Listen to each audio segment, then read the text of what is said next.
राजसमंद जिले के नाथद्वारा के अपर जिला एवं सेशन न्यायालय के अधिवक्ता हड़ताल पर उतर आए हैं।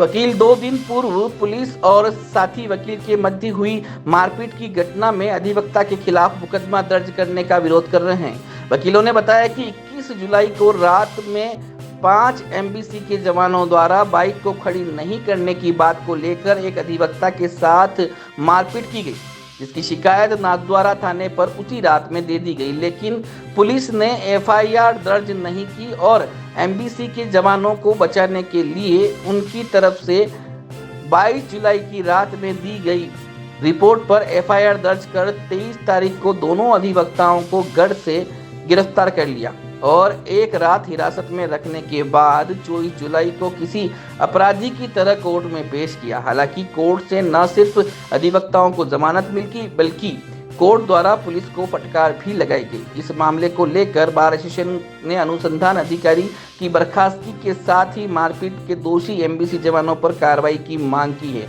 मांगे नहीं मानने तक हड़ताल जारी रखने की चेतावनी दी।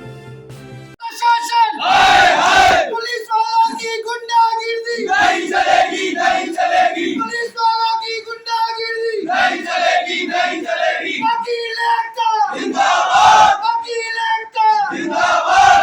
वंदे मातरम, वंदे मातरम, वंदे मातरम। भारत माता की जय। हाँ जी सर, क्या नाम है आपका? मेरा नाम नीलेश सुनाडी है। हाँ जी सर। मेरे भाई का नाम निखिल सुनाडी है और हम बार एसोसिएशन के मेंबर हैं। और इस संबंध में रात 21 तारीख के दिन रात 10:30 बजे मेरा भाई चौपाटी की तरफ गया था। वहाँ पे किसी कार्यवश वो रुका हुआ था। वहाँ पे जवान एमबीसी के जवान वहाँ पे तैनात थे। 2 वर्दी में थे, 3 सिविल बिना वर्दी के मौजूद थे वहाँ पे। उस वक्त मेरे भाई ने बाइक वहाँ पे लगाई। बाइक लगाने पे उसको बोला गया कि यह बाइक बदतमीजी से बात करके बोला गया कि बाइक यहाँ से साइड में ले ले। मेरे भाई ने बाइक साइड में ले ली, निखिल सुनाडी ने। फिर उसके बाद उनके पास गए और प्रेम से बोला कि भैया आप मेरे को प्रेम से भी बोलते तो मैं अपनी बाइक वैसे भी हटा रहा था। मैं भी अधिवक्ता हूँ, इस नगर का प्रतिष्ठित व्यक्ति हूँ, आपको इतनी बदतमीजी नहीं करनी चाहिए थी। तो उनके द्वारा कहा गया कि आपके जैसे हमने बहुत देखे हैं, ये हम नहीं जानते कि आप लोग क्या करते हैं क्या नहीं करते हैं। हमको हमारी ड्यूटी करना नहीं सिखाओ। 2 साल हो गए हमको ड्यूटी करते हुए और तुम्हारे जैसे कई आदमी आते हैं चले जाते हैं, ये करके। और उन्होंने मेरे भाई के ऊपर मारपीट करना चालू कर दिया। पूरा मुंह सुजा डाला, आंखों पे नील जमा दी। वहाँ पे 3 जवान जो कि बिना वर्दी के मौजूद थे, उन्होंने भी मेरे भाई के साथ मारपीट करना स्टार्ट कर दिया। इस पर 10:34 के ऊपर मेरे पास मोबाइल फ़ोन आता है मेरे भाई का कि मेरे साथ जवानों ने मारपीट की है, यहाँ आओ। मैं मेरे पापा के साथ घर से निकला। घर से मैं रास्ते में ही था और मेरे पास बीच में फ़ोन आ गया था। तो मैं पापा तो मेरे को ड्रॉप करके निकल गए थे। मैंने मेरे साथी अधिवक्ता को फ़ोन करके 11:15 बजे 10:50 के लगभग मैं वहाँ से निकला मेरे अधिवक्ताओं साथियों के साथ में। वहाँ जाके मैंने उन एमबीसी जवानों के साथ समझाइश करने की कोशिश की।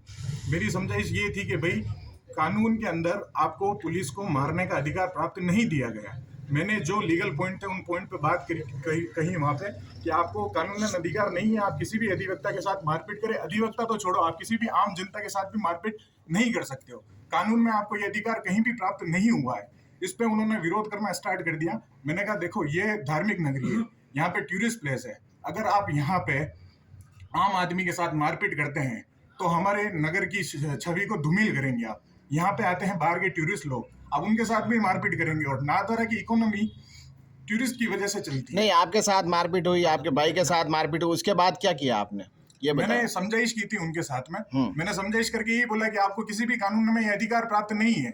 आपको ये कानून बनता है कि आपको नो पार्किंग में गाड़ी बनी हुई है तो आप ऑफेंस क्रिएट करके और फिर चालान बना सकते हो। चालान का हम भरने के अधिकारी हैं। नहीं, इसके बाद आप थाने में गए क्या, संबंधित थाने में, कि इस तरीके से मैं अपने पॉइंट पे आ रहा हूँ। मैंने ये सारी बात कही है।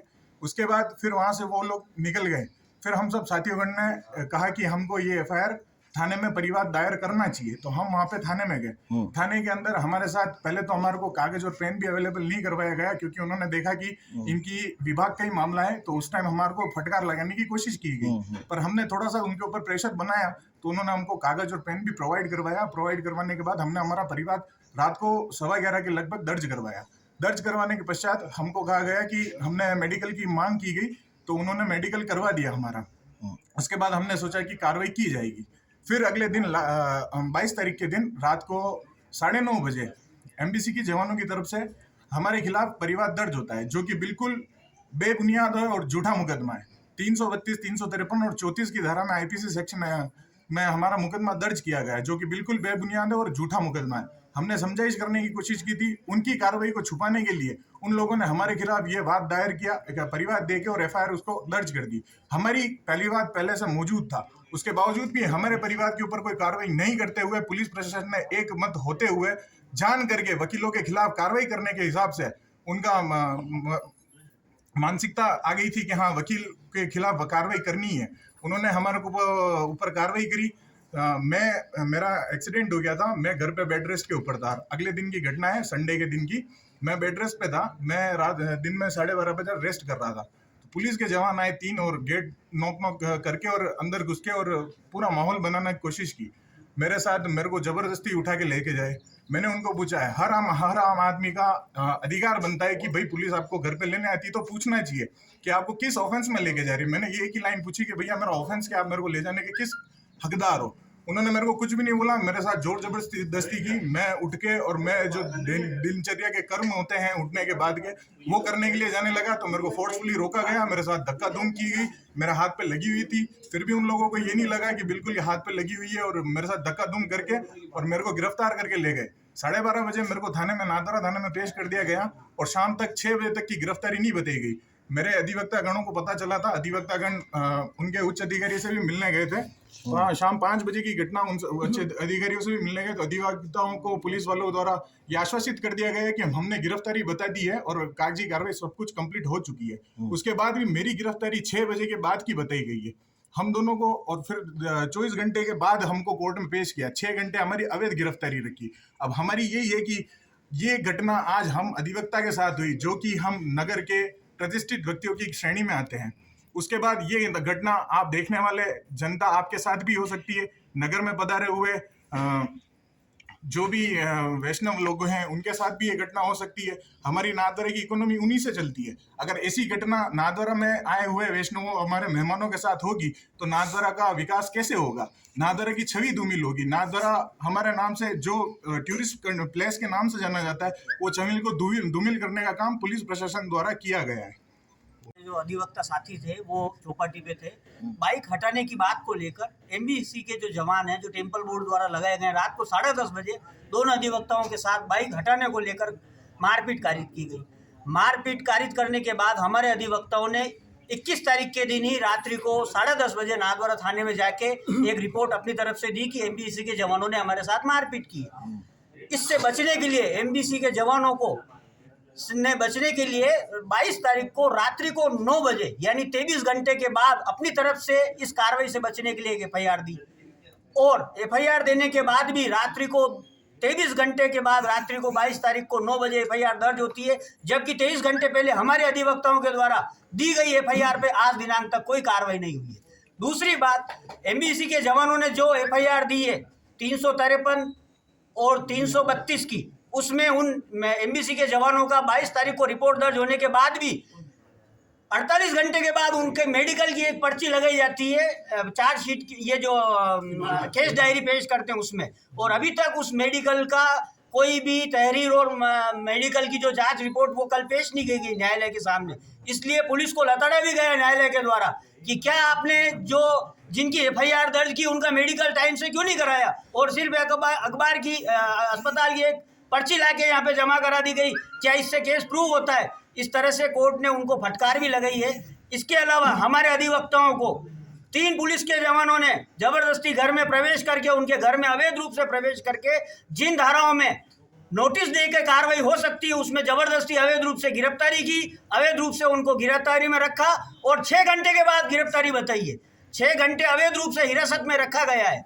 फिर जब उनको न्यायालय में पेश किया गया तो कम से कम 30 से 40 जवान बंदूकों को, एसआर बंदूकों को लेके, लाठियों को लेके 30-40 जवान आतंकवादी के रूप में अधिवक्ताओं को लेके आए हों, जैसे इन्होंने कोई जघन्य अपराध कर दिया हो या कहीं बम ब्लास्ट कर दिया हो, इस तरीके से कोर्ट में लाके इनको पेश किया गया है और अधिवक्ताओं के हितों के साथ और अधिवक्ताओं की इज्जत के साथ पुलिस वालों ने कुठाराघात किया है। इसलिए हम सब अधिवक्ता नाथद्वारा बार के यहाँ पर एकत्रित होकर अनिश्चितकालीन हड़ताल पर बैठे हुए हैं, जब तक हमारी जो रिपोर्ट हमने दी है 21 तारीख को रात को 10:30 बजे, जब तक वो दर्ज नहीं होती और जिन पुलिस वालों ने अवैध कृत्य किया है और अधिवक्ताओं की इज्जत को धूमिल किया है, तार तार किया है, तब तक उन पुलिस वालों को सस्पेंड नहीं किया जाता या उनके खिलाफ कोई विभागीय कार्रवाई नहीं होती, तब तक हमारा आंदोलन अनवरत रूप से जारी रहेगा।